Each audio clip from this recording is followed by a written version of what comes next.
قل يا عبادي الذين أسرفوا على أنفسهم لا تقنطوا من رحمة الله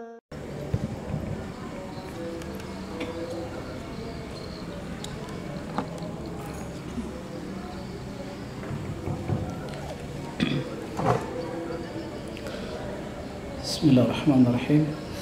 Assalamualaikum warahmatullahi wabarakatuh.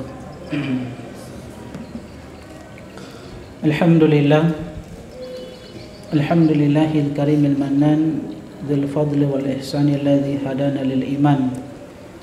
Wassalatu wassalamu ala nabiyyina Muhammadin nabiyil adnan wa ala alihi wa sahbihi wa man tabi'ahum bi ihsanin ila yaumiddin. يا أيها الذين آمنوا اتقوا الله حق تقاته ولا تموتن إلا وأنتم مسلمون أما بعد فإن أصدق الحديث كتاب الله وخير هدي محمد صلى الله عليه وسلم وشر الأمور محدثاتها فإن كل محدثة بدعة وكل بدعة ضلالة وكل ضلالة في النار. Jemaah sekalian, ikhwani wa akhwati fillah, hafizani wa hafizakumullah. Alhamdulillah, kembali Allah Subhanahu wa taala pertemukan kita di tempat yang penuh berkah ini, di masjid yang sama-sama kita cintai, Masjid Al-Hijrah. Semoga Allah Subhanahu wa taala terus memberikan taufiknya kepada kita semua sehingga kita terus bersemangat untuk belajar sunnah-sunnah Nabi Sallallahu Alaihi Wasallam. Karena kita tahu bersama teman-teman sekalian, hadis ini sering saya ingatkan di majelis-majelis ilmu, bahwa majelis-majelis ilmu yang kita senantiasa hadiri, di dalamnya terdapat tempat yang mustajab untuk doa-doa kita dikabulkan. Jadi majelis ilmu itu adalah tempat di mana Allah Subhanahu wa taala mengabulkan permintaan hamba-hamba yang duduk di dalamnya.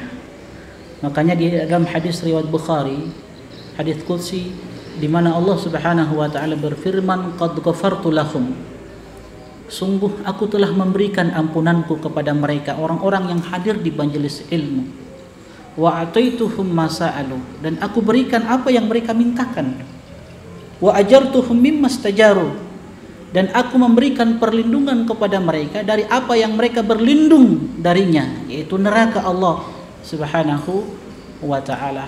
Maka teman-teman sekalian, kita terus bersyukur dan harusnya kita lebih bersemangat dan jangan pernah merasa bosan untuk duduk-duduk di majelis ilmu, sebab di dalamnya terdapat doa yang mustajab yang akan dikabulkan oleh Allah Subhanahu wa taala. Bahkan orang-orang yang datang di dalamnya, orang-orang yang memang asalnya memang tidak menginginkan kebaikan, maka dia pun akan mendapatkan kebaikan dari majelis ilmu. Sebagaimana dikatakan, fulanun khata'un, ya Allah, ada seorang hamba yang datang di majelis ilmu, khata'un, yang suka melakukan dosa dan maksiat. Maka apa yang dikatakan oleh Allah Subhanahu wa taala berkaitan dengan pertanyaan ini? Allah tegaskan, laqad ghafartu lahu, orang itu pun mendapatkan ampunan dariku. Maka Nabi SAW bersabda, humul qaumu la yashqa bihim jalisuhum, mereka ini satu kaum yang teman-teman duduk mereka itu tidak akan sengsara ketika duduk-duduk bersama dengan mereka. Maka ini teman-teman sekalian, hal yang perlu kita syukuri. Kita diberikan kekuatan oleh Allah Subhanahu wa taala untuk bersemangat duduk di majelis ilmu, dan alhamdulillah di tempat yang kita cintai ini, di Masjid Al-Hijrah, kajian-kajian sunnah alhamdulillah ya banyak disampaikan oleh asatidzah kita. Maka ini hal yang perlu kita jaga teman-teman sekalian. Salawat dan salam semoga tercurahkan kepada Nabi kita Muhammad sallallahu alaihi wasallam, kepada keluarganya, sahabat-sahabatnya, dan orang-orang yang senantiasa meniti sunnah-sunnah beliau sallallahu alaihi wasallam sampai akhir zaman. Teman-teman rahimani wa rahimakumullah, insyaallah kita akan lanjutkan pembahasan kitab Al-Mukhtasar fi Tafsiril Qur'anil Karim. Dan alhamdulillah kita akan masuk pada pembahasan surat yang kedua di dalam Al-Quran. Pada pertemuan sebelumnya kita telah menyelesaikan surat yang pertama di dalam Al-Quran, dan ini merupakan surat yang paling agung di dalam Al-Quran, yaitu surat Al-Fatihah. Kita akan masuk pada surat yang kedua, surat Al-Baqarah. Antum buka bukunya ya, surat Al-Baqarah. Di sini disebutkan oleh para ahli tafsir di bawahnya madaniyah. Jadi surat yang diturunkan setelah Nabi SAW hijrah ke kota Madinah. Sebelumnya telah kita jelaskan bahwa surat Al-Fatihah dialah Makkiyah, surat yang diturunkan ketika Nabi SAW masih berada di Mekah sebelum turun perintah untuk berhijrah ke kota Madinah. Maka surat Al-Baqarah adalah surat yang diturunkan setelah Nabi SAW hijrah ke kota Madinah. Dan teman-teman sekalian, surat Al-Baqarah adalah surat yang penamaannya langsung diberikan oleh Nabi SAW, sebagaimana pada pertemuan sebelumnya kita telah menjelaskan tentang surat Al-Fatihah. Jadi surat Al-Baqarah adalah salah satu surat yang langsung disebut oleh Nabi SAW, dan itu dijelaskan di beberapa dalil. Di antaranya Nabi SAW, riwayat Bukhari dan Muslim, beliau SAW bersabda, "Man qara'a bil ayataini min akhir surat Al-Baqarah fi lailatin kafatah."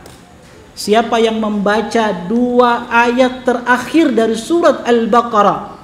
Lihat, Nabi sebutkan surat Al-Baqarah. Fi lailatin, di malam hari, maka Nabi SAW memberikan jaminan untuknya kafatah. Maka dua ayat yang dia baca dari surat Al-Baqarah, dua ayat terakhir dari surat Al-Baqarah, kafatah, itu mencukupi hamba tersebut.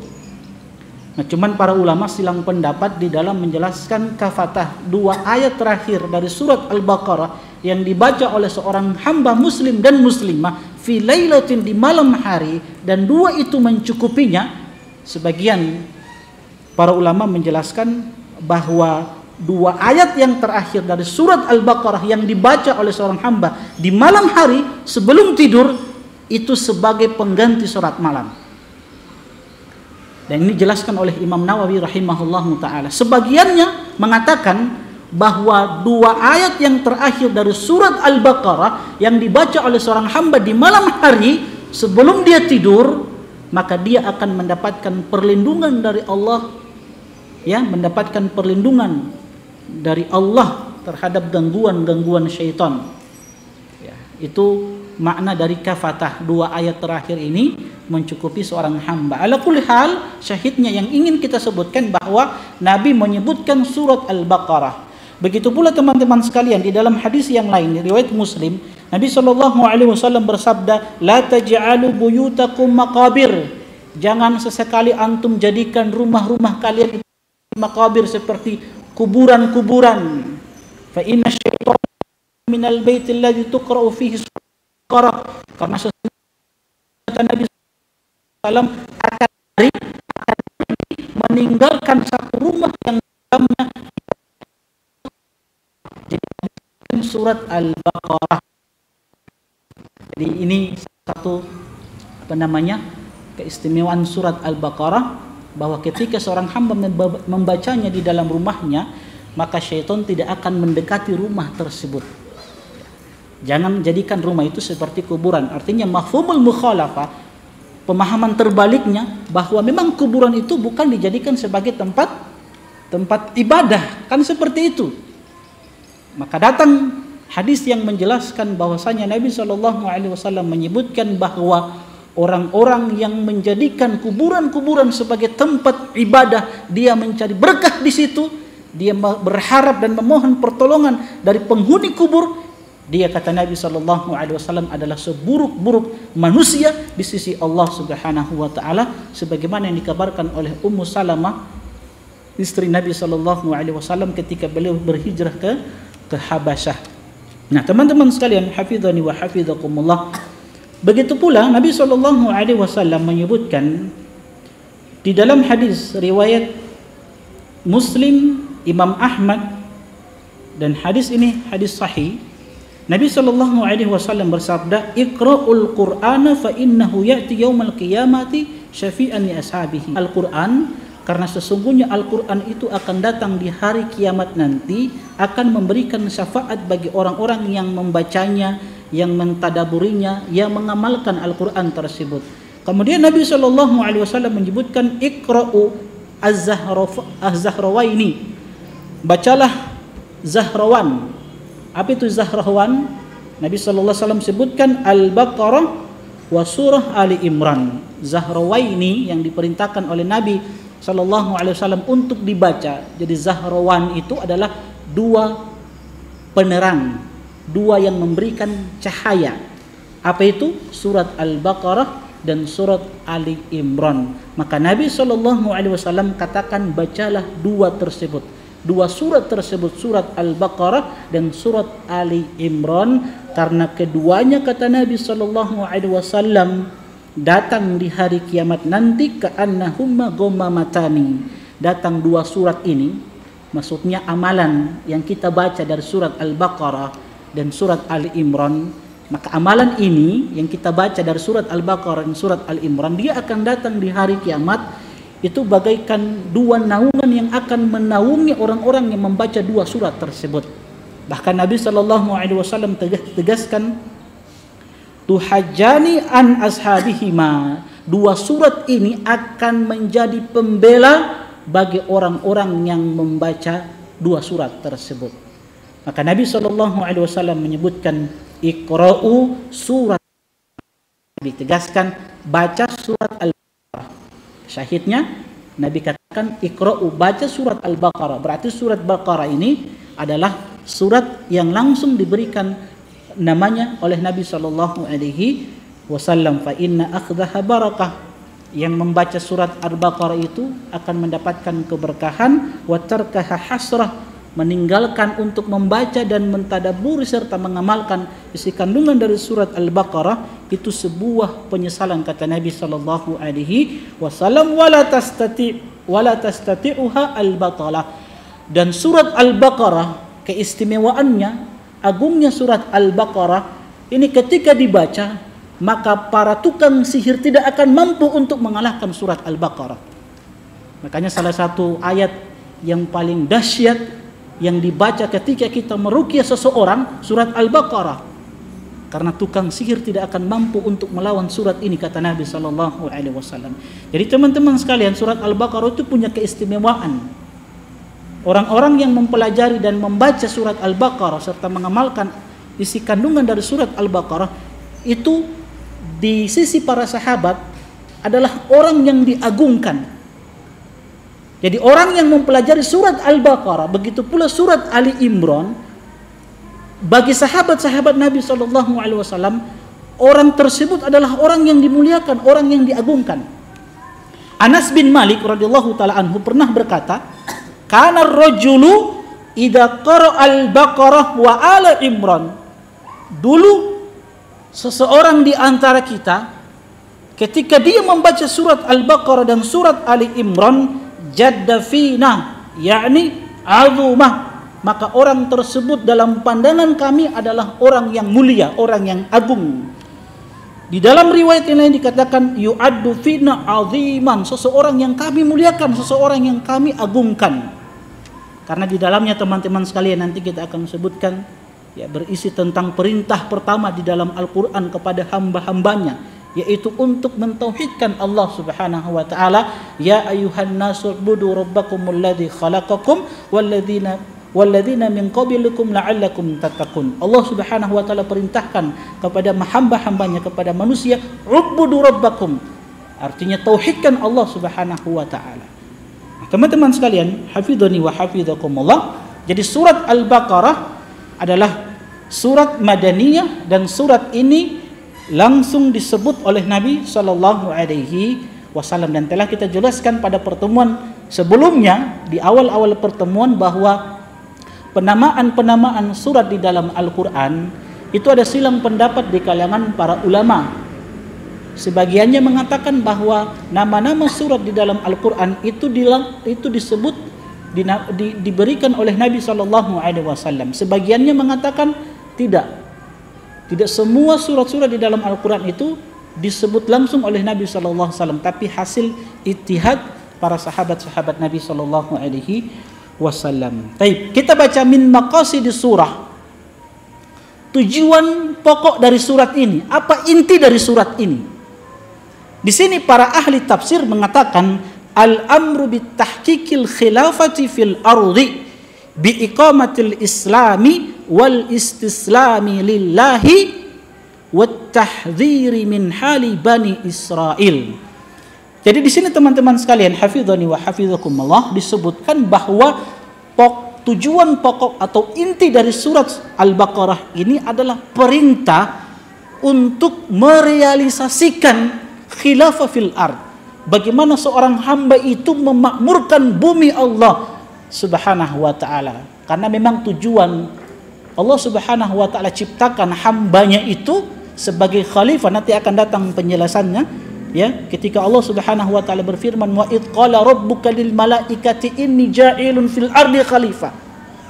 Ketika Allah Jalla wa ala berfirman kepada malaikat-malaikatnya, inni ja'ilun fil ardi khalifah, aku akan menjadikan di bumi ini seorang khalifah, seorang penguasa. Maka malaikat mengatakan, qalu atja'alu fiha may yufsidu fiha wa yasfiku dima wa nahnu nusabbihu bihamdika wa nuqaddisu lak. Ya Allah, apakah engkau akan ciptakan sosok makhluk, seorang hamba yang akan membuat kerusakan di bumi ini? Mereka akan menumpahkan darah, padahal kami senantiasa bertasbih memuji engkau ya Allah. Tapi Allah tegaskan, qala inni a'lamu ma la ta'lamun. Aku yang lebih tahu, sedangkan kalian itu bodoh, tidak mengetahui hikmah terkait dengan penciptaan hamba-hambaku. Nah, teman-teman sekalian rahimani wa rahimakumullah, jadi tujuan pokok atau inti dari surat ini perintah dari Allah Subhanahu wa ta'ala untuk memakmurkan bumi Allah Subhanahu wa ta'ala dengan apa?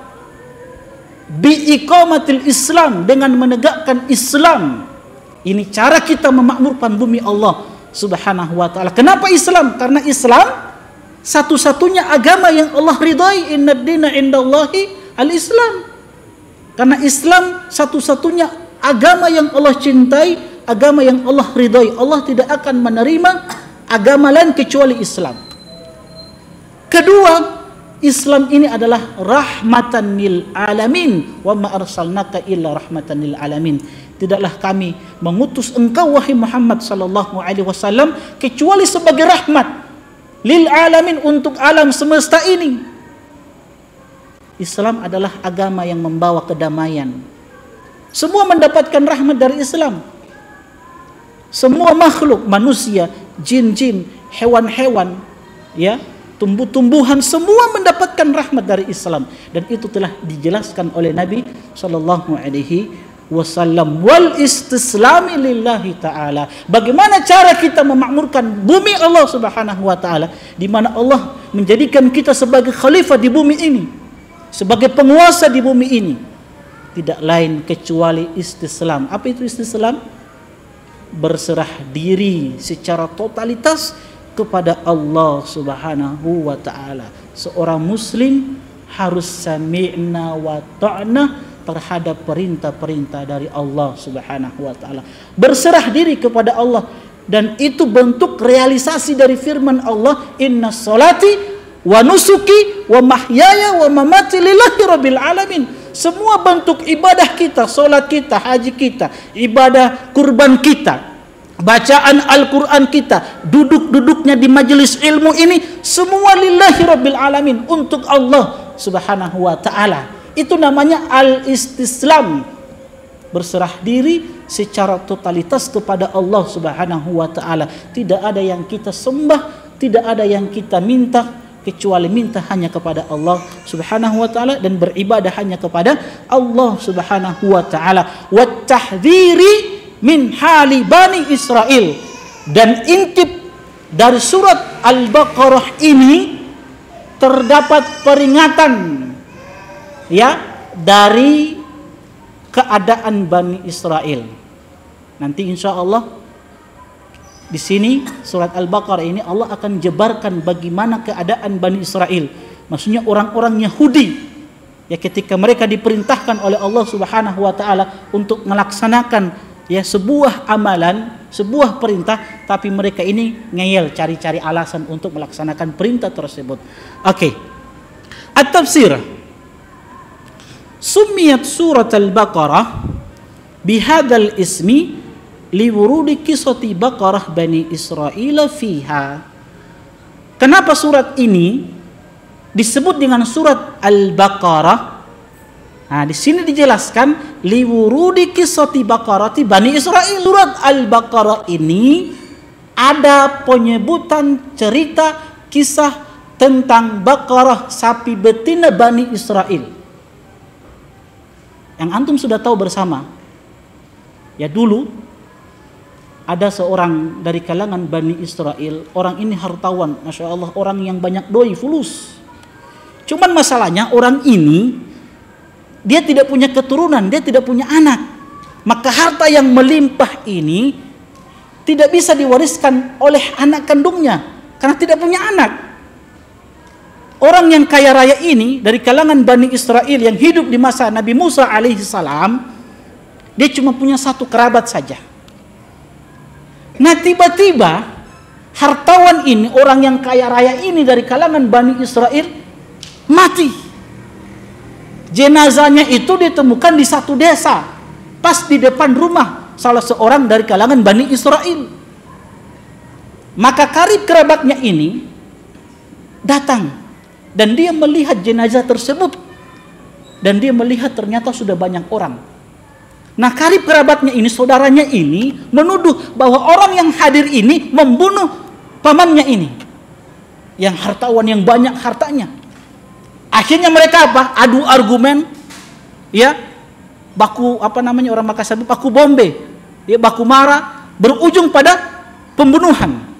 Ya, bertengkar mereka, berkelahi mereka. Akhirnya ada salah seorang di antara mereka mengatakan, coba kita pergi kepada Nabi Musa. Ada utusan Allah di tengah-tengah kita. Coba kita pergi kepada Nabi Musa alaihissalam. Akhirnya mereka pun pergi kepada Nabi Musa alaihissalam, bertanya perihal tentang orang ini yang terbunuh, orang yang kaya raya ini yang tidak punya anak. Maka Nabi Musa alaihissalam berdoa kepada Allah Subhanahu wa taala meminta petunjuk. Ini salah satu faedah juga diajarkan oleh Nabi Musa alaihissalam. Ketika ada satu permasalahan yang tidak bisa kita pecahkan, jangan lupa Allah Subhanahu wa taala, ya. Maka Nabi Musa alaihissalam berdoa, kemudian Allah memberikan petunjuk kepada Nabi Musa alaihissalam yang Allah sebutkan di dalam Al-Qur'an, wa id qala Musa liqaumihi innallaha ya'murukum an tadhbahu baqarah. Ternyata Allah sudah perintahkan kepada kalian agar kalian itu menyembelih Baqarah, sapi betina. Cuman orang-orang Bani Israil, Yahudi itu kan ngeyel. Akhirnya mereka bertanya-tanya kepada Musa alaihissalam, berapa umurnya, ya bagaimana apa warnanya, bagaimana keadaan sapi tersebut. Pokoknya banyak pertanyaan, intinya mereka tidak mau laksanakan. Akhirnya teman-teman sekalian, ketika disebutkan, ya, umur Baqarah itu tidak tua, tidak pula muda, pertengahan, di tengah-tengah. Warnanya disebutkan. Kemudian sapi tersebut tidak dipakai dipakai untuk untuk pertanian, tidak dipakai. Pokoknya disebutkan. Nanti insya Allah akan datang penjelasannya. Akhirnya mereka pun sudah, karena ini perintah dari Musa alaihissalam, dari Rabbnya Allah Subhanahu wa taala, maka mereka mencari-cari sapi tersebut. Sulit untuk dicari. Artinya kalau mereka langsung laksanakan perintah tersebut, tidak sesulit apa yang mereka bayangkan. Akhirnya harus cari, ya, sesuai dengan apa yang Allah jelaskan, dari umurnya, warnanya, bagaimana jenis sapi tersebut. Akhirnya mereka cari-cari. Tibalah mereka di satu desa. Di satu desa mereka temukan seorang anak yatim. Anak yatim itu anak yang apa? Anak yang telah ditinggalkan oleh ayahnya, wa huwa shagir, dan dia dalam masa dan anak tersebut masih kecil, belum balik. Kalau sudah balik bukan yatim lagi. Makanya sebagian kita ini sudah balik, dia so kawin, dia bilang dia anak yatim. Bukan yatim lagi itu. Yatim itu kecil, dia masih kecil dan sudah ditinggalkan oleh orang tuanya, bapaknya. Nah, anak yatim ini hidup dengan ibunya, kehidupan yang sederhana. Bukan orang kaya raya. Tapi kelebihan anak yatim ini ditinggalkan satu-satunya warisan dari bapaknya. Apa itu? Seekor sapi betina. Sapi betina ini yang ditinggalkan oleh bapaknya kepada anak tersebut. Dan sapi ini ternyata ya diminta oleh bapaknya agar Allah Subhanahu wa taala menjaga sapi tersebut. Dan ternyata ketika mereka menemukan sapi tersebut, oh, ini sapi yang dijelaskan oleh Musa alaihissalam. Ciri-cirinya sudah ada pada sapi ini, punya anak yatim ini. Mereka mau membelinya, tapi anak ini tidak mau jual dengan harga normal, harga biasa. Oh, dia jual harga yang paling mahal. Bisa hitung ini dari awal, padahal kalau tidak banyak bertanya sudah dapat yang murah lagi. Akhirnya anak ini tidak mau jual kecuali dengan apa? Harga yang mahal, karena ini satu-satunya warisan dari bapaknya. Dia jual dengan emas yang sangat banyak yang bisa menutupi kulitnya ekor sapi tersebut. Bayangkan, emas yang banyak yang bisa menutupi kulit sapi tersebut. Saking banyaknya ya harga yang diminta oleh anak muda tersebut. Akhirnya mereka melapor kepada Nabi Musa alaihissalam. Mereka sampaikan. Tapi Musa katakan itu sudah perintah dari Allah. Akhirnya mereka beli sapi tersebut. Nah, ketika mereka membeli sapi dengan harga yang mahal, mereka bawa di hadapan Nabi Musa alaihissalam. Dan Nabi Musa alaihissalam katakan, sembelih sapi tersebut, ya, dan ambil bagian dari sapi tersebut dan pukulkan kepada jenazah tersebut. Disembelih, diambil bagian dari sapi tersebut, dipukulkan kepada jenazah. Tiba-tiba mayat tadi itu bangun kembali, hidup kembali, dalam keadaan lehernya itu digorok dan darahnya itu masih mengalir. Dan ini adalah mujizat dari Allah Subhanahu wa taala. Dia bangun. Nabi Musa bertanya, man qatalak, siapa yang membunuh antum? Lantas orang ini katakan, dia mengarahkan kepada karib kerabatnya. Ternyata yang membunuh adalah karib kerabatnya. Untuk apa? Dapat warisan. Akhirnya mereka pun ngeyel. Mereka katakan, oh tidak, kami tidak membunuh, kami tidak begini. Dan begitulah Bani Israel. Ya, ini sebab penamaan surat Al-Baqarah, karena disebutkan kisah tentang sapi betina Bani Israel yang diperintahkan oleh Allah Subhanahu wa taala kepada Bani Israel, walaupun mereka ngeyel untuk melaksanakan perintah tersebut. Karena memang tidak semua surat itu ada sebabnya, ya, tidak semua surat. Nah, teman-teman sekalian, hafizani wa hafizakumullah, di sini dikatakan wa fiha isyaratun ila wujubil musara'ati ila tatbiki syar'illahi wa adamit talaqqu'i fihi kama hasala min Yahuda. Nah, dikatakan bahwa di dalam surat Al-Baqarah ini terdapat isyarah. Isyarah itu pesan, isyarat ila wujubil musara'ati ila tatbiki syar'illah. Apa pesan yang terdapat di dalam surat Al-Baqarah ini? Pesannya adalah untuk bersegera, ya, kewajiban bersegera di dalam tatbik. Tatbik itu mengaplikasikan, melaksanakan syariat Allah Subhanahu wa taala. Jadi kewajiban di dalam bersegera untuk mengamalkan perintah-perintah Allah Subhanahu wa taala dan bersegera untuk meninggalkan larangan-larangan Allah Subhanahu wa taala. Itu sebuah kewajiban. Kenapa sebuah kewajiban?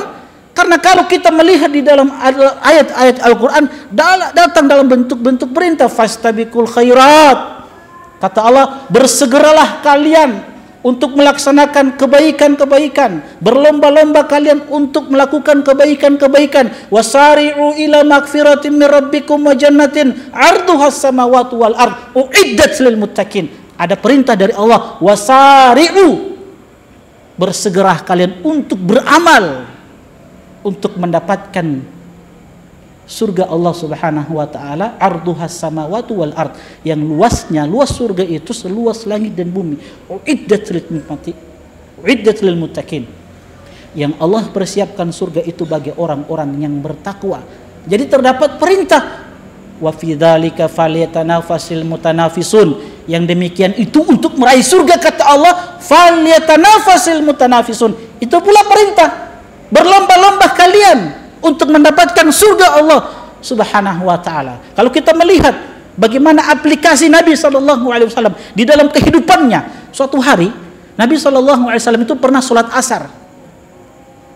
Tiba-tiba setelah Nabi salam assalamualaikum warahmatullah, Nabi itu segera bangkit pergi ke salah satu rumah dari istri-istrinya. Nabi langkahi jamaah.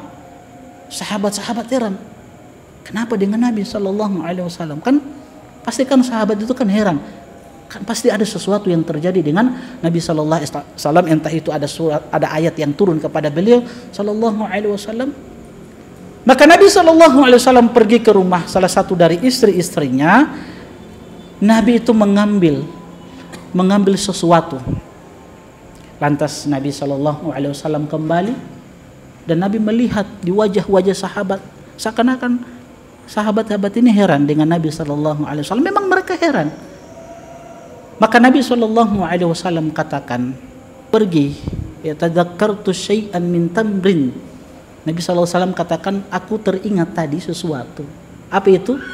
Tamrin itu sepotong emas yang tertinggal di salah satu rumah dari rumah istri-istriku, kata Nabi Shallallahu Alaihi Wasallam. Wa karihtu, dan aku tidak mau, an yahbisani, aku tidak mau sepotong emas itu menghalangi diriku di akhirat nanti. Fa amartu bi qasmatihi, maka aku perintahkan kepada istriku untuk membagi sepotong emas tersebut. Jadi Nabi Shallallahu Alaihi Wasallam bersegera. Begitu pula teman-teman sekalian, sahabiat, ya wanita-wanita dari kalangan sahabat-sahabat Nabi Shallallahu Alaihi Wasallam, bagaimana semangatnya mereka bersegera di dalam melaksanakan perintah Nabi Shallallahu Alaihi Wasallam. Antum tahu bersama ketika Nabi Shallallahu Alaihi Wasallam berkhutbah, ya, menyampaikan nasihat-nasihat pada khutbah Id.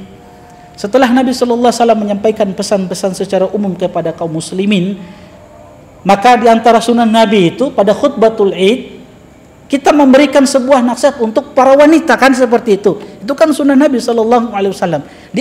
Di akhir khutbah itu buatkan satu nasihat untuk mereka wanita-wanita muslimah, dan itu dipraktikkan oleh Nabi Shallallahu Alaihi Wasallam.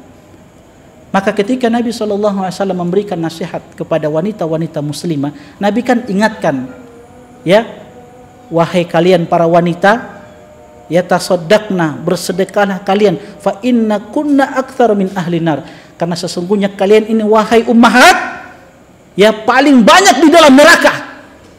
Nabi sudah ingatkan, kalian ini ummahat paling banyak di dalam neraka. Kenapa? Karena kufur terhadap suami, ya, suka bajalo-jalo suami, ya, begitu.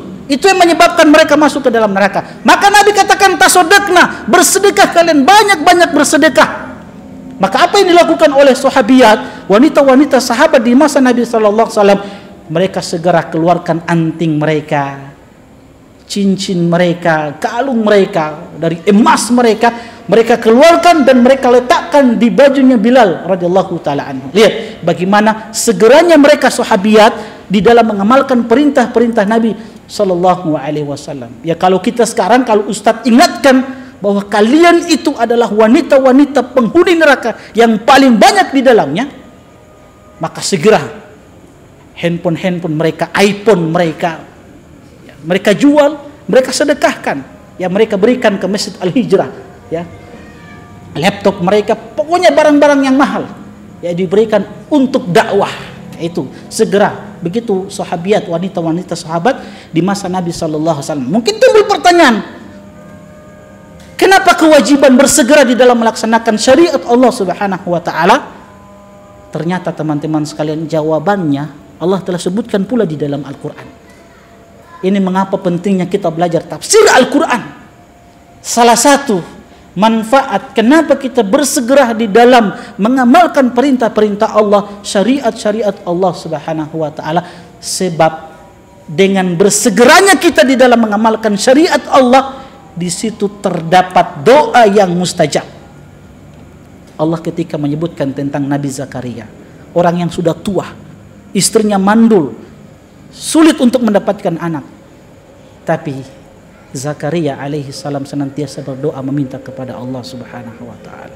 Begitu pula Nabi kita sallallahu alaihi wasallam di salah satu peperangan dalam perang Badar, Nabi mengangkat kedua tangannya agar Allah berikan pertolongan. Segera Allah kirimkan malaikat-malaikat untuk membantu Nabi sallallahu alaihi wasallam dalam perang Badar. Nabi Musa alaihissalam dikejar oleh Fir'aun, segera Allah berikan pertolongan kepada Nabi Musa alaihissalam. Apa kuncinya? Kenapa doa mereka segera dikabulkan oleh Allah? Kuncinya cuma satu. Allah katakan, innahum kanu yusari'una fil khairat. Karena mereka adalah hamba-hamba yang bersegera di dalam melakukan kebaikan-kebaikan. Wa yad'unana raghaban wa rahaba. Mereka itu adalah hamba-hamba yang senantiasa berdoa kepada kami, beribadah kepada kami, raghaban wa rahaba, dengan penuh cemas, takut, berharap hanya kepada Allah Subhanahu wa taala. Insyaallah kita lanjutkan setelah azan dikumandangkan. Wallahu taala alam.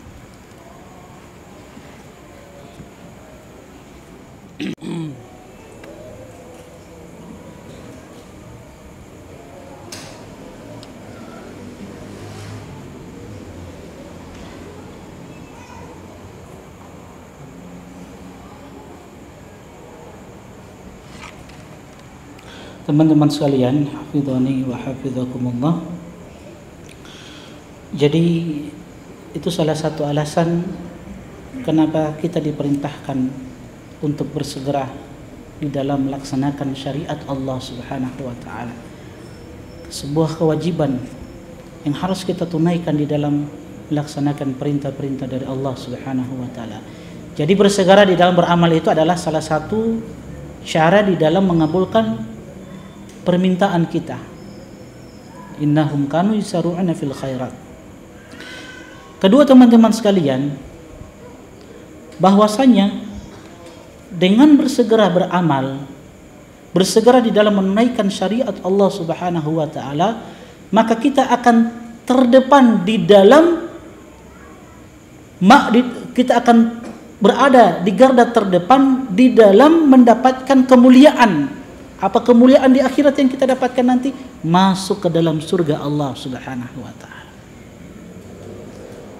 Tadi kita katakan bahwa orang-orang yang bersegera di dalam melaksanakan syariat Allah, maka doa-doanya akan langsung diijabahi oleh Allah Subhanahu wa taala. Maka kita katakan pula teman-teman sekalian, hafidhani wa hafidhakumullah, di dalam menunda-nunda perintah Allah, di dalam menunda-nunda melaksanakan syariat Allah Subhanahu wa taala, berarti urusan-urusan kita pun akan kacau balau teman-teman sekalian. Makanya Nabi SAW menyebutkan salah satu contoh. Ini contoh yang Nabi sebutkan waqi' yang terjadi. Nabi ketika bersabda, la yazala qaumun yata'akhkharuna hatta yu'akhirahumullah. Senantiasa satu kaum itu menunda-nunda untuk melaksanakan sholat 5 waktu. Itu contoh kecil yang dibawakan oleh Nabi SAW. Ketika mereka menunda-nunda untuk melaksanakan perintah sholat 5 waktu, apa balasan yang diberikan oleh Allah Subhanahu wa taala untuk mereka? Hatta yu'akhirahumullah, sampai mereka pun ditunda oleh Allah Subhanahu wa taala. Berbagai macam tafsiran di dalam hadis ini. Ada yang mengatakan mereka itu ditunda masuk ke dalam surga Allah Subhanahu wa taala. Yang harusnya segera masuk, mereka ditunda oleh Allah Subhanahu wa taala. Allah persulit urusan mereka di akhirat.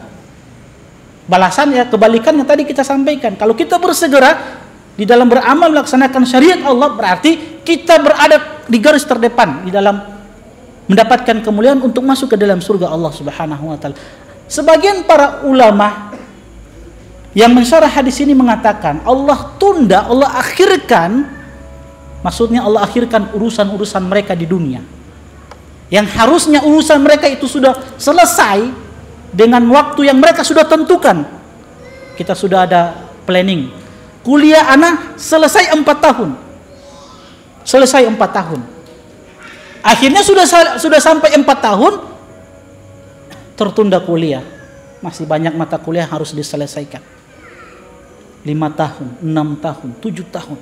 Pokoknya tertunda. Antum harus muhasabah. Ingat-ingat, mungkin sholat 5 waktu yang anak tunda-tunda.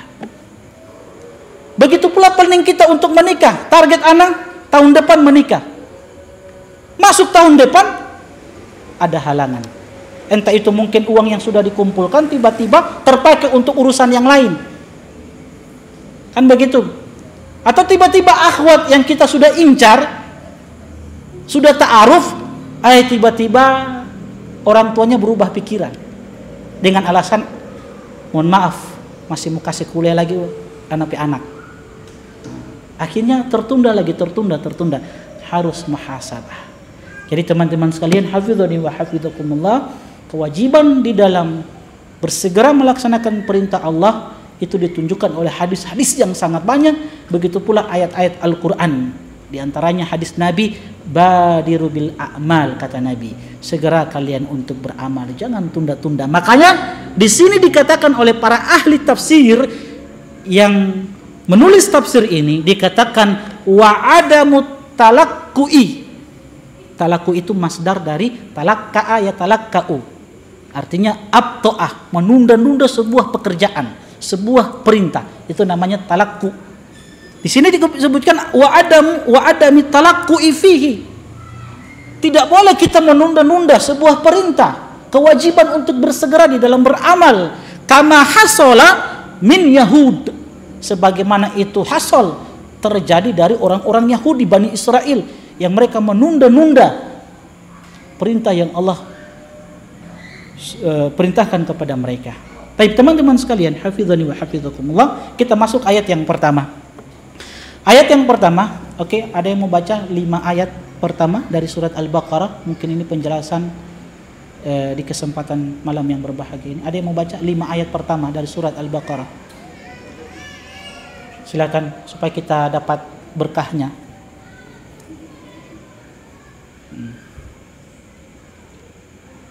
Tidak ada pengeras suara ya? Ya di depan, bagusnya di depan ya. Terus Ustadz Nurudin. Nah, suaranya bagus, masya Allah. Ya. Atau di situ saja, kasih keras suara. Antum di situ saja. Dia mati.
Baik, masya Allah, barakallahu fiik.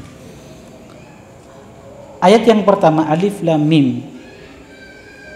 Para ahli tafsir mengatakan hadhihi minal hurufil latif tuftihat biha ba'du suwaril Qur'ani. Ini adalah huruf-huruf yang dengannya Allah Subhanahu wa taala membuka ayat-ayatnya, membuka surat ini. Wahiyya hurufun hijaiyatun la makna laha fi nafsiha idza ja'at mufradatan hakada alif ba ta tha jim ila akhirih. Sekali lagi, ini adalah huruf-huruf yang dengannya Allah Subhanahu wa taala membuka sebagian surat-surat di dalam Al-Qur'an. Ya, karena tidak semua surat-surat Al-Qur'an itu dibuka dengan huruf-huruf seperti ini. Alif lam mim. Ini disebut dengan huruf muqatta'ah. Huruf yang terpisah-pisah. Artinya dibaca huruf demi huruf. Itu maksudnya huruf muqatta'ah, huruf yang terpisah-pisah. Ya, dibaca huruf demi huruf. Makanya tidak ada orang baca alif lam mim dia baca alam, dia baca alim, dia baca alama. Ya enggak, alif satu huruf, lam mim itu maksudnya huruf muqatta'ah. Taib. Di sini disebutkan wahiyya hurufun hijaiyah, dan ini adalah huruf hijaiyah la makna laha, yang tidak memiliki arti. Kalau kita belajar bahasa Arab, ada kan pembagian kata toh? Kata terbagi berapa? Kata dalam bahasa Arab terbagi berapa? 3 toh? Harfun, ismun, dan fi'lun. Itu belajar bahasa Arab? Apa itu harf? Nah, huruf itu kan terbagi 2. Huruf itu terbagi 2. Huruf mabani dan huruf ma'ani. Kan begitu. Nah, huruf yang diinginkan dalam pembahasan ilmu nahwu, dalam tata bahasa Arab, itu huruf yang kedua, pembagian huruf yang kedua, huruful ma'ani, bukan huruful mabani. Apa itu huruful mabani? Huruful mabani itu hurufun hijaiyah yang terpisah. Alif, ba, ta, tha, jim, ha, kha. Itu namanya huruful mabaniyah la makna laha fi nafsiha. Ya, idza ja'at mufradatan. Ja'at mana failnya di situ? Ja'at mana failnya? Idza ja'at mufradatan. Mana failnya di situ? Mana failnya? Mana subjeknya di situ?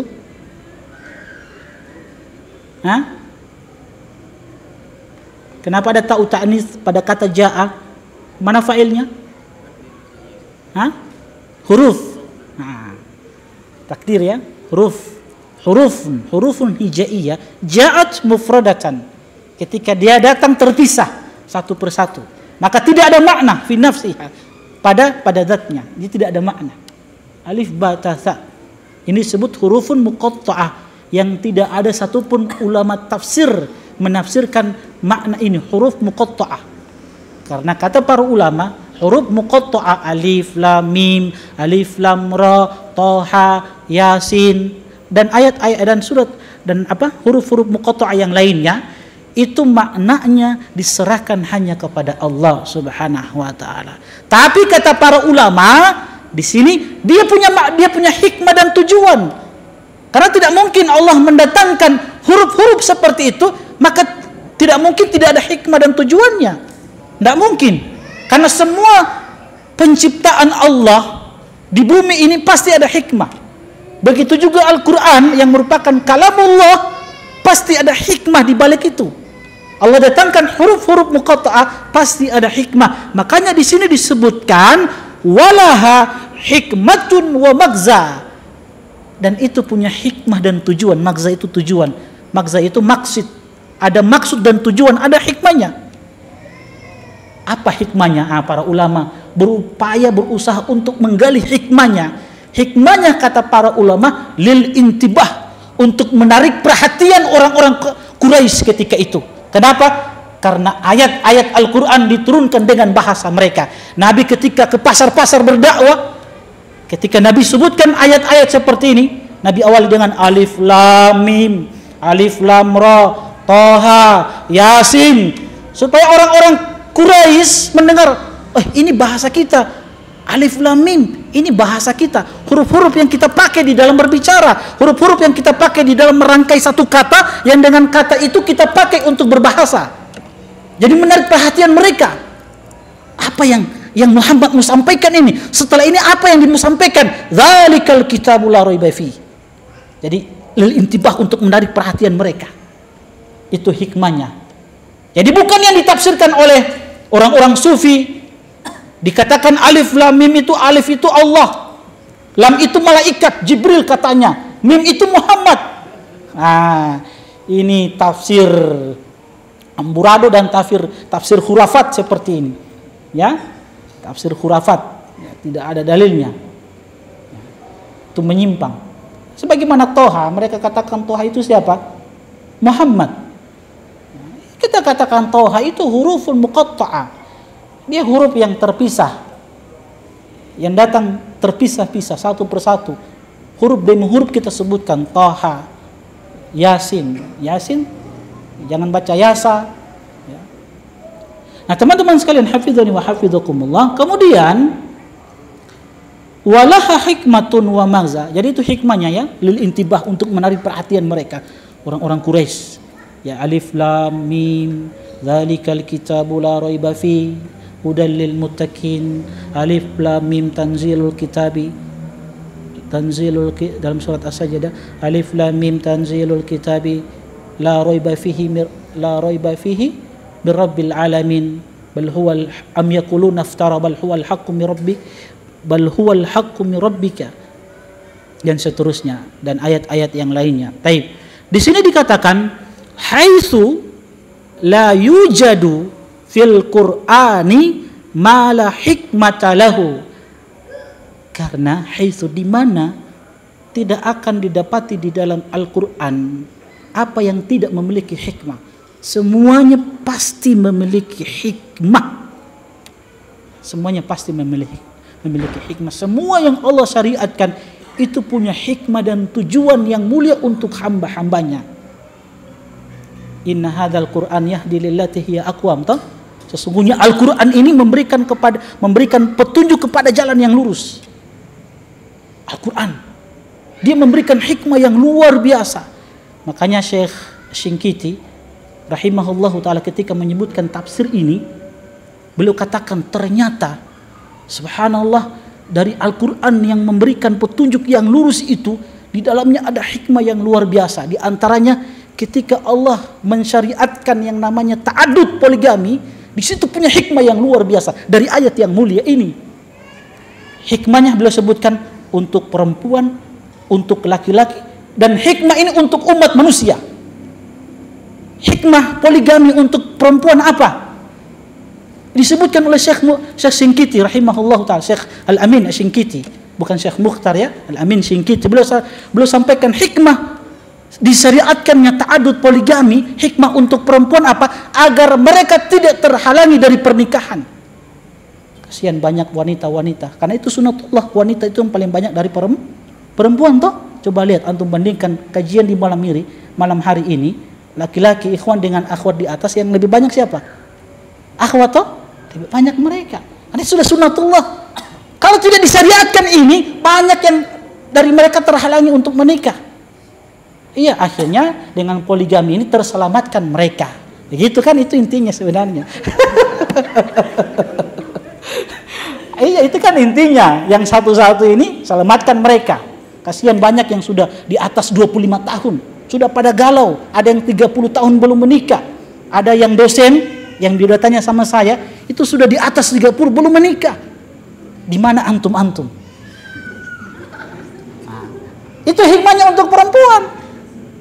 Ya, pokoknya semua di dalam Al-Quran pasti ada hikmahnya. Nah, maka kita sudah pelajari, jangan seperti orang-orang Yahudi Bani Israel yang menunda-nunda. Ketika datang perintah ditunda, dicari-cari alasan apa hikmahnya. Tidak boleh. Seorang muslimah sami'na wa ata'na, gitu, bersegera di dalam kebaikan, dan itu kebaikan. Mungkin antum bilang, Ustadz ini banyak yang selita. Tidak, kita harus sampaikan karena ini sebuah kebaikan. Karena salah satu hikmah untuk umat ini, kata beliau, untuk umat ini dengan adanya poligami banyak populasi umat manusia, terkhusus umat Muhammad sallallahu alaihi wasallam. Semakin banyak istri, semakin banyak anak, semakin banyak umat Muhammad sallallahu alaihi wasallam, dan Nabi akan bangga dengan umatnya. Jadi kita ingin menjadikan Nabi itu bangga dengan umat. Nah, makanya perbanyak. Artinya ini kebaikan harus disampaikan. Pokoknya terus sampaikan kebaikan itu. Ente terserah orang mau terima tidak mau terima, pokoknya orang mau sampaikan kebaikan ini. Ya. Yang kedua, masalah untuk pria apa? Itu akan menjadikan hafalannya itu kuat. Iya.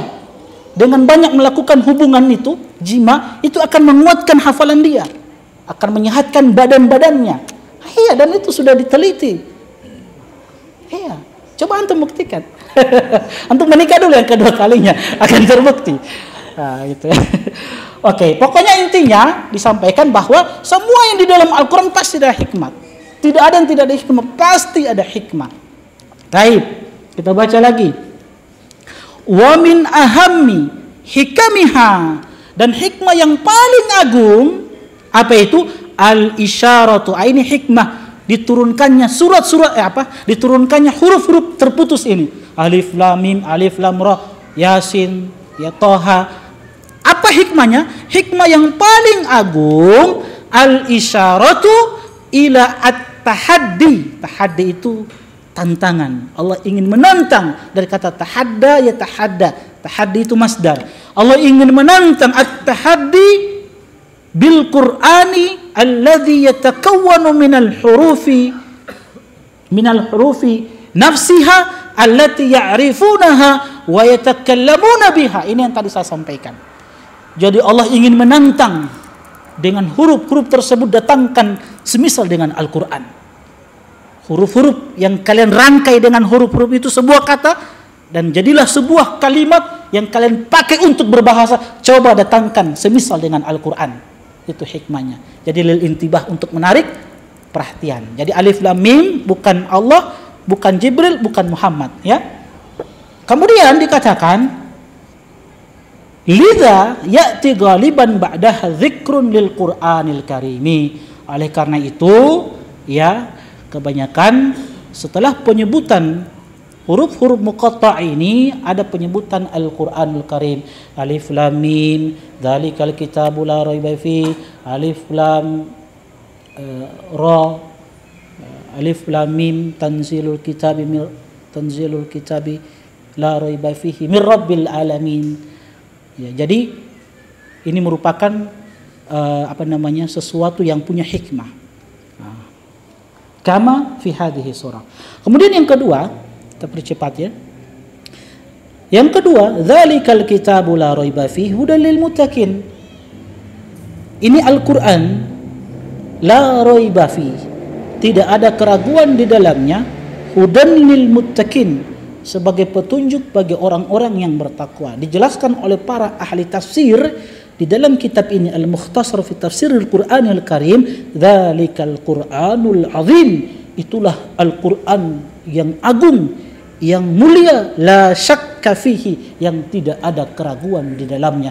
Karena memang seorang muslim tidak boleh ragu dengan Al-Qur'an. La min jihati tanzilihi, dari sisi turunnya Al-Qur'an ini tidak ada keraguan di dalamnya. Artinya Al-Qur'an ini turun dari langit. Allah Jalla wa'ala yang turunkan Al-Quran ini kepada manusia yang terbaik, Nabinya Muhammad sallallahu alaihi wasallam. Makanya di dalam Al-Quran Allah subhanahu wa ta'ala tegaskan dalam surat Fussilat ayat yang ke-41 dan ayat yang ke-42, wa innahu lakitabun aziz, sesungguhnya Al-Quran ini adalah kitab aziz, kitab yang mulia, la ya'tihil batilu min baini yadihi wala min khalfihi tanzilu min hakimin hamid. Tidak ada kebatilan di hadapan Al-Quran itu, di belakangnya. Ya tanzilun min hakimin hamid. Al-Quran itu turun dari sisi hakim. Hakim itu apa? Maha bijaksana. Dzul hikmah al-balighah. Hamid, dia Allah yang maha terpuji. Jadi dari sisi turunnya Al-Quran itu dari Allah subhanahu wa ta'ala itu tidak ada keraguan di dalamnya. Kemudian itu min jihati apa? min jihati tanzilihi, tanzil itu turunnya Al-Quran. Kemudian wala min haitsu lafzihi, dari sisi lafaznya, ya, dari sisi lafaznya tidak ada keraguan di dalamnya. Wa ma'nahu, dari sisi maknanya, dari sisi lafaznya, keindahan bahasa Al-Quran itu, bahasanya Masya Allah, balagonya, sastranya itu sangat tinggi, luar biasa. Makna yang terkandung di dalamnya luar biasa. Kalau mau dikaji, Masya Allah, luar biasa. Makanya teman-teman sekalian, sahabat-sahabat Nabi SAW dulu, kenapa mereka senang dengan membaca Al-Quran? Karena keindahan bahasa Al-Quran itu. Makanya Umar ibn Khattab sering mengatakan kepada Musa al-Ash'ari radhiyallahu ta'ala, seorang sahabat yang kata Nabi sallallahu alaihi wasallam, laqad utita mizmaran min mizmari ali Daud, sungguh engkau wahai Abu Musa al-Ash'ari telah diberikan serulingnya keluarga Daud. Daud alaihissalam diberikan zabur oleh Allah. Daud alaihissalam ketika membaca zabur, itu indahnya suara Daud alaihissalam, saking indahnya itu burung-burung berbaris untuk mendengarkan bacaannya Daud alaihissalam ketika membaca Zabur. Maka Abu Musa al-Ash'ari itu diberikan suara yang indah oleh Allah Subhanahu wa taala ketika membaca Al-Qur'an. Suara yang indah, dibaca bahasa yang indah pula. Makanya Umar mengatakan kepada Abu Musa al-Ash'ari radhiyallahu taala anhu, "Ya Aba Musa, syawikna ila rabbina." Wahai Abu Musa, buat kami rindu dengan Allah Subhanahu wa taala. Artinya buat kami rindu dengan bacaan Al-Qur'anmu yang indah itu, sehingga kami khusyuk di dalam solat kami. Kami menangis di dalam solat kami. Dan itu yang kita praktekkan toh. Setiap kita melaksanakan solat, kita cari suara yang paling bagus. Ya, walaupun kita tidak paham apa yang dibaca, minimal suara indah itu membuat kita khusyuk. Karena itu yang dirasakan oleh Umar ibn Khattab, syawikna ya Aba Musa ila rabbina, buat kami rindu untuk berjumpa dengan Allah Subhanahu wa ta'ala. Karena mereka sahabat-sahabat ketika melewati ayat-ayat yang berbicara tentang surga, mereka berdoa meminta kepada Allah, masukkan kami ke dalam surga ya Allah. Ketika mereka melewati ayat-ayat yang berbicara tentang ancaman azab Allah Subhanahu wa ta'ala, mereka berlindung kepada Allah Subhanahu wa ta'ala. Kemudian teman-teman sekalian, hafizani wa hafizakumullah, dikatakan fahuwa kalamullah. Ini merupakan kalamullah. Al-Quran itu merupakan kalamullah, ucapan Allah, laisa bimakhluk. Ini bantahan pula kepada orang-orang yang menyimpang, yang mengatakan Al-Quran itu adalah makhluk. Jadi kita katakan akidah Ahlus Sunnah wal Jamaah mengatakan Al-Quran itu adalah kalamullah. Dia sebaik-baik petunjuk yang Allah turunkan kepada Nabi Muhammad sallallahu alaihi wasallam. Jadi Allah dalam keyakinan akidah Ahlus Sunnah wal Jamaah, Allah itu berbicara dengan huruf, Allah itu berbicara dengan suara, sebagaimana banyak dalil-dalil yang disebutkan dari Al-Quran dan hadis-hadis Nabi sallallahu alaihi wasallam. Yahdil muttaqina ila tariqil musili ilaihi. Al-Quran ini memberikan petunjuk untuk orang-orang yang bertakwa. Al-Quran yang Allah turunkan kepada Nabi Muhammad sallallahu alaihi wasallam, di dalamnya terdapat berbagai macam kebaikan. Semua kebaikan-kebaikan yang ingin kita dapatkan itu semuanya di dalam Al-Quran. Semua kemaslahatan kita, baik itu hubungan kemaslahatan dunia kita, apalagi untuk akhirat kita, semua di dalam Al-Quran. Dan dia petunjuk untuk orang-orang yang bertakwa. Siapa orang-orang bertakwa itu? Teman-teman sekalian, disebutkan sifat-sifatnya. Tapi umumnya orang bertakwa itu sebagaimana yang dikatakan oleh Talq bin Hubayb rahimahullahu ta'ala, an ta'mala bi ta'atillah ala nurin minallah tarju thawaballah, wa an tatruka ma'siyatallah ala nurin minallah takhafu adzabah. Itulah orang yang bertakwa, yaitu antum beramal dengan sebuah amalan itu dibangun di atas cahaya, di atas cahaya Allah, di atas ilmu yang kita laksanakan. Ilmu itu, amalan tersebut di atas cahaya ilmu, tarju thawaballah, dengan niat mengharapkan balasan dari Allah Subhanahu wa ta'ala. Dan kita meninggalkan maksiat ala nurin min Allah, meninggalkan maksiat di atas cahaya Allah, artinya di atas ilmu. Jadi kita ini Masya Allah umat yang paling Masya Allah mulia. Kita melaksanakan sebuah amalan di atas ilmu, sebuah perintah di atas ilmu, meninggalkan sebuah larangan di atas ilmu pula. Ini indahnya Islam. Dia berada di tengah-tengah antara Yahudi dan Nasrani. Meninggalkan satu larangan di atas ilmu. Karena kenapa teman-teman sekalian? Kalau kita meninggalkan sebuah larangan bukan di atas ilmu, maka kita tidak dapat pahala. Makanya harus di atas ilmu, takhafu adzab Allah. Dengan apa?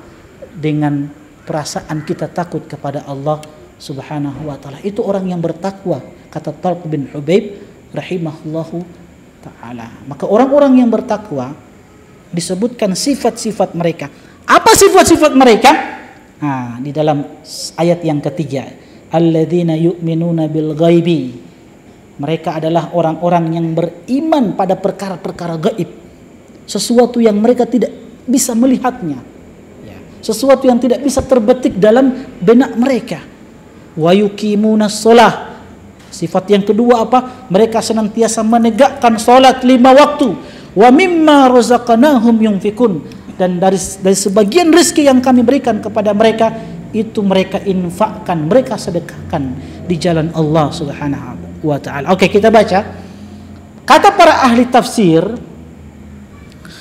alladzina yu'minuna bil ghaibi wa huwa kullu ma la yudraku bil hawasi wa ghaba anna. Jadi mereka yang beriman pada perkara-perkara yang gaib, sesuatu yang tidak nampak. Wa huwa kullu ma la yudraku bil hawas. Dan sesuatu yang gaib itu adalah sesuatu yang tidak bisa dicerna oleh panca indera yang 5. Sesuatu yang tidak bisa dicerna oleh panca indera. Wa ghaba anna, dan sesuatu yang tersembunyi, sesuatu yang tidak nampak.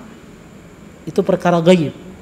Mimma akhbarahu Allahu anhu au akhbaru anhu rasuluhu, dari perkara-perkara yang Allah kabarkan di dalam Al-Quran, atau perkara-perkara gaib yang dikabarkan oleh Rasulnya Muhammad sallallahu alaihi wasallam di dalam hadis-hadisnya yang sahih. Taib kal yaumil akhir. Apa saja perkara gaib? Tentang hari kiamat, tentang manusia yang dibangkitkan nanti di hari kiamat dari kubur-kubur mereka, lantas mereka digiring ke padang mahsyar.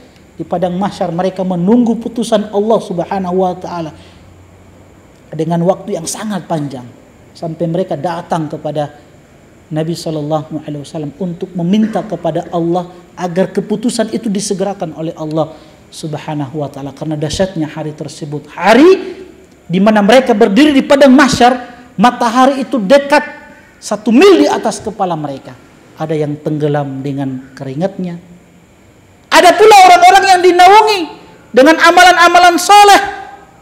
Salah satu amalan yang dinaungi di hari tersebut, sebagaimana Nabi SAW sebutkan, sab'atun yudhilluhumullahu fi dhilli yawma la dhilla illa dhillu. Kan ada 7 golongan manusia yang akan mendapatkan naungan di hari kiamat, yang ketika itu tidak ada naungan kecuali naungan Allah Subhanahu wa taala, naungan agar tidak mendapatkan matahari yang sangat panas.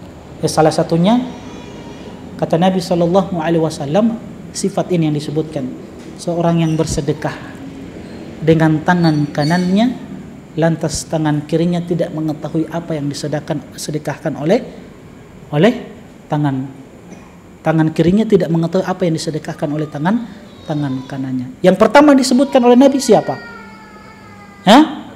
Imamun adil, pemimpin yang adil.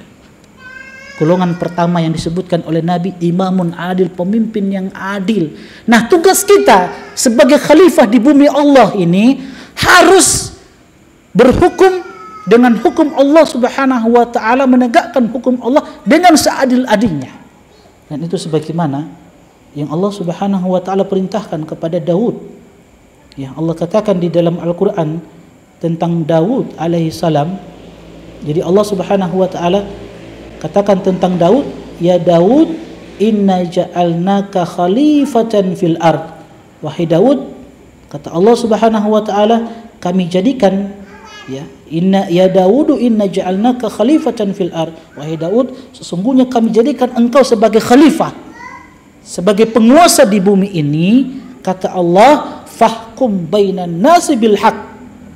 Hendaklah engkau yang menghukumi di tengah-tengah manusia dengan hukum Allah dengan seadil-adilnya. Ya. Teman-teman sekalian, hafizani wa hafizakumullah. Jadi dari perkara akhirat, ini sesuatu yang gaib. Kemudian setelah itu kita akan dihadapkan dengan mizan, timbangan, catatan amalan. Kita akan melewati sirat yang terbentang di atas neraka jahanam. Setelah sirat, kita akan dihadapkan dengan muqantarah, di mana di situ akan diadili semua hamba-hamba Allah yang beriman. Baru kita masuk ke dalam surga Allah Subhanahu wa taala. Ini kan semua perkara gaib yang dikabarkan oleh Nabi sallallahu alaihi wasallam. Ya, itu maksudnya kita beriman dengan perkara yang gaib. Wa humul ladzina yuqimuna sholata. Mereka adalah orang-orang yang senantiasa menegakkan salat. Bagaimana bentuk menegakkan salat itu? Ya, yuqimuna sholata bi adaiha wifqa ma syara Allahu min syurutiha wa arkaniha wa wajibatiha wa sunaniha. Nah, jadi inilah bentuk bagaimana kita menegakkan solat itu. Bagaimana cara menegakkan solat itu? Kita tegakkan solat itu wifqa ma syara Allah, sesuai dengan apa yang Allah syariatkan. Dari apa? Dari syarat-syaratnya. Seperti salah satu syarat wudu syarat solat apa? Wudu itu kan di luar solat. Kemudian wa arkaniha, dari rukun-rukunnya, wa wajibatiha, wajib-wajibnya, kemudian wa sunaniha, dari sunnah-sunnahnya. Itu baru menegakkan sholat. Kebanyakan kita ini yang penting sholat, bukan pentingnya sholat itu kan. Yang penting sudah menggugurkan kewajiban, tapi bukan bagaimana pentingnya sholat itu. Bagaimana kita mau tegakkan solat 5 waktu itu dengan sebenar-benarnya sebagaimana yang disyariatkan oleh Allah dan disyariatkan oleh Nabi sallallahu alaihi wasallam. Makanya Nabi katakan berkaitan dengan solat ini, "Shallu kama ra'aitumuni usolli." Ini kan penegasan dari Nabi. Kalau mau tegakkan solat itu sesuai dengan petunjuk Nabi sallallahu alaihi wasallam. Wa humul ladzina yunfikuna mimma razaqahumullahu bi ikhrajil wajibi kazakati. Mereka adalah orang-orang yang senantiasa menginfakkan apa yang Allah berikan kepada mereka dari rizki Allah Subhanahu wa taala dengan cara bi ikhraji al wajibi kazakati. Mereka keluarkan yang wajib. Sedekah yang wajib itu seperti apa? Zakat. Kemudian apa? Au ghairil wajibi ka shadaqatit tatawwu, atau bukan perkara yang wajib seperti sedekah tatawwu, ya. Rajaa thawabillahi, dengan tujuan mengharapkan balasan dari Allah Subhanahu wa taala. Wa humul ladzina yu'minuna bil wahyi alladzi anzalallahu 'alaika ayyuhan nabi, dan mereka adalah orang-orang yang beriman terhadap wahyu yang diturunkan kepadamu wahai Nabi sallallahu alaihi wasallam. Walladzi anzala ala sairil anbiya alaihimus salatu wassalam min qablika duna tafriqin, dan mereka adalah orang-orang yang beriman kepada apa yang diturunkan kepada seluruh nabi-nabi sebelummu wahai Muhammad sallallahu alaihi wasallam. Beriman terhadap Zabur, Taurat, Injil, itu yang diturunkan sebelum Al-Quran. Nah, kemudian dunat tafriqin, tanpa ada membeda-bedakan. Mereka tidak membeda-bedakan dari apa yang diturunkan oleh Allah kepada Rasul-Rasulnya alaihimus salatu wassalam. Wa humul ladzina yu'minuna imanan jaziman bil akhirati wa ma fiha minats thawabi wal iqab. Dan mereka adalah orang-orang yang beriman imanan jaziman. Imanan jaziman itu iman yang kuat, iman yang sangat kokoh, yang tidak ada keraguan di dalamnya. Itu namanya imanan jaziman bil akhirah, terhadap hari akhirat, wa ma fiha minal thawabi wal iqab. Dan mereka beriman dengan keimanan yang kokoh, yang kuat terhadap apa yang Allah Subhanahu wa ta'ala janjikan berupa thawab, berupa kebaikan-kebaikan, balasan-balasan seperti surga Allah Subhanahu wa ta'ala. Kita yakin. Kenapa kita mau capek-capek duduk di sini? Berlama-lama kita duduk di sini 1 jam, 2 jam. Ini sama 1 jam ini sedikit lagi sama tutup. Karena sudah ada yang muka-muka yang ingin mengatakan Ustadz berhenti jo Ustadz. Ada yang bahasakan dengan wajahnya yang sudah mulai khusyuk, ya. Itu kan isyarat-isyarat, pesan-pesan bahwa dia ingin katakan Ustadz berhenti jo, nanti lanjut pekan depan Ustadz. Sedikit lagi, 1 ayat lagi. Jadi kenapa kita duduk berlama-lama di tempat ini? Kenapa? Karena ada sesuatu yang kita yakini dengan keimanan yang kuat. Kita ingin mengharapkan balasan Allah di surganya nanti. Apa balasan terbaik di surga Allah? Allah sebutkan dalam surat Yasin. Ini sebagai motivasi supaya antum semangat duduk di majelis ilmu. Allah katakan inna ashabal jannati al-yawma fi sugulin fakihun. Dalam surat Yasin, sesungguhnya penghuni surga di hari itu fi sugulin fakihun, mereka bersenang-senang di dalam kesibukan. Apa kesenangan mereka? Bersenang-senang dalam kesibukan. Apa kesibukan mereka? Itu ditafsirkan oleh sahabat-sahabat Nabi, di antaranya Ibnu Abbas. Kesenangan mereka di dalam kesibukan iktidadul abkar, mereka memecahkan perawan-perawan, ya, bidadari-bidadari. Jadi itu kesibukan kita di surga nanti. Capek-capek kita di majelis ilmu, semua mengantuk. Ingat, ada janji Allah di surga nanti ada perawan yang kesibukan setiap hari kita pecahkan perawan mereka. Itu kan yang diinginkan oleh laki-laki. Allah kasih itu dalam surat Yasin. Wa hum wa azwajuhum fi dhilalin 'alal araiki muttaqiun. Allah katakan mereka dan istri-istri mereka itu di tempat di naungan, dalam naungan 'alal araiki muttaqiun. Mereka itu duduk di atas dipan-dipan, ya, bertelekan di atas dipan-dipan. Itu kesenangan mereka. Jadi mereka duduk di atas dipan-dipan, Masya Allah. Kemudian datang bidadari, mereka pecahkan perawannya, kembali lagi perawannya, dipecahkan. Terus begitu setiap hari. Masya Allah kan? Ya. Kalau di dunia kan cuma 1 kali, tidak balik lagi. Kecuali antum cari yang baru. Kan begitu. Antum bersabar di dunia, bersabar. Tiap hari datang di majelis ilmu, hujan, kita datang basah-basah. Ingat, ada bidadari di surga Allah. Itu. Wallahu ta'ala alam, kita cukupkan saja. Nanti ayat selanjutnya dan faedah-faedah ayat kita sebutkan pada pertemuan selanjutnya. Wallahu ta'ala alam. Ini ada 1 pertanyaan. Afwan Ustadz izin bertanya, anak mahasiswi semester akhir. Sekarang anak bimbingan dengan dosen laki-laki. Anak diharuskan memakai cadar yang terlihat kening dan jidat anak. Kalau anak pakai cadar yang hanya terlihat mata saja, dosen anak marah, bahkan anak tidak bisa ikut bimbingan Ustadz. Anak harus bagaimana Ustadz, mohon nasihatnya. Ya, seperti ini kan bisa dibicarakan dengan pihak-pihak yang yang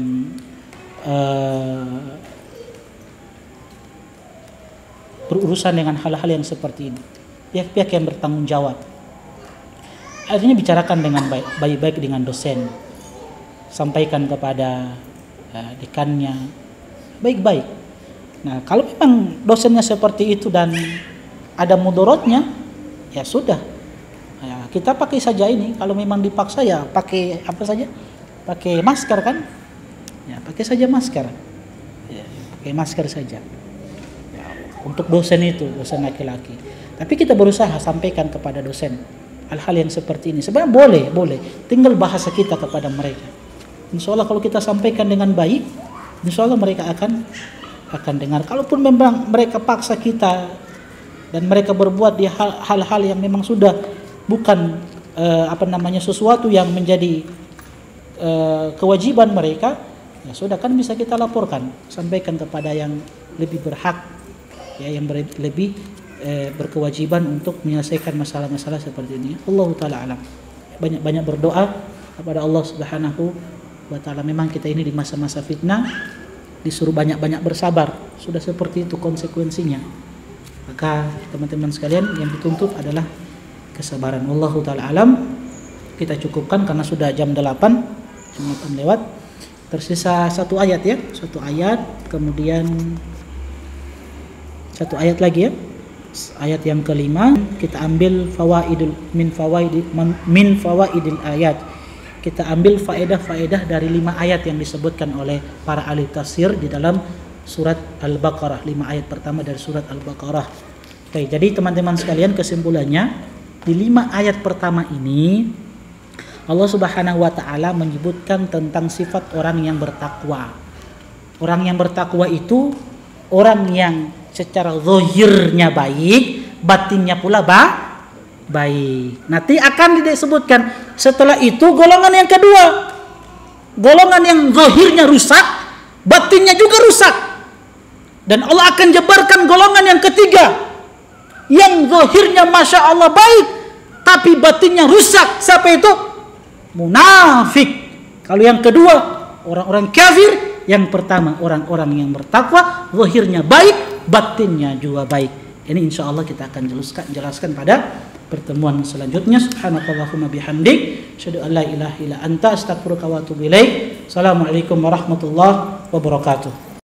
قل يا عبادي الذين أسرفوا على أنفسهم لا تقنطوا من رحمة الله